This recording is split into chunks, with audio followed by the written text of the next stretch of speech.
আসসালামু আলাইকুম। আমি রায়ান আহমদ, সভাপতি প্রতিষ্ঠাতা বিশ্ব মানবাধিকার রক্ষা সংঘ। আজকে আমি আলোচনা করব বাংলাদেশ এবং ইন্ডিয়ার মধ্যে সম্পর্ক নিয়ে।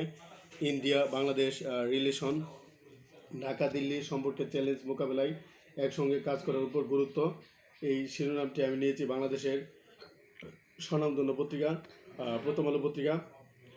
আজ রোববার 2025 সালের 16ই ফেব্রুয়ারি অন্তর্বর্তীকালীন সরকারের পররাষ্ট্র উপদেষ্টা মোহাম্মদ তৌহিদ হোসেন, বাংলাদেশের অন্তর্বর্তীকালীন সরকারের পররাষ্ট্র উপদেষ্টা মোহাম্মদ তৌহিদ হোসেন ও ভারতের পররাষ্ট্রমন্ত্রী এস জয়শঙ্করের মধ্যে বৈঠকে এই বিষয়ে আলোচনা হয়েছে। বাংলাদেশ ও ভারতের দ্বিপক্ষীয় সম্পর্কে যেসব চ্যালেঞ্জ দেখা দিয়েছে সেগুলো মোকাবেলায় একসঙ্গে কাজ করার উপর গুরুত্ব আরোপ করা হয়েছে।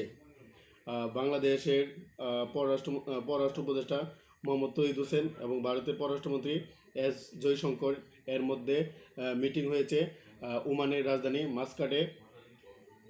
আমি ইন্ডিয়া বাংলাদেশের মধ্যে কিভাবে শান্তি প্রতিষ্ঠা করা যায় সেই জন্য বাংলাদেশের মাননীয় প্রধান উপদেষ্টা ডক্টর মোহাম্মদ ইউনূস, বাংলাদেশের রাষ্ট্রপতি প্রেসিডেন্ট মোহাম্মদ শাহাবুদ্দিন এবং ইন্ডিয়ার প্রাইম মিনিস্টার নরেন্দ্র মোদী, প্রধানমন্ত্রী নরেন্দ্র মোদী এবং ইন্ডিয়ার রাষ্ট্রপতি প্রেসিডেন্ট দ্রৌপদী মুর্মুর দৃষ্টি আকর্ষণ করছি।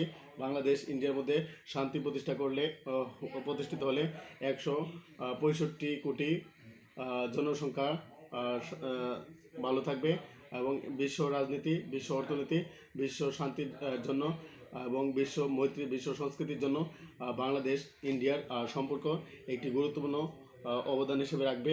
আমি ইন্ডিয়ার জনগণ এবং বাংলাদেশের জনগণকে শান্ত থেকে শান্তি প্রতিষ্ঠার আহ্বান জানাই।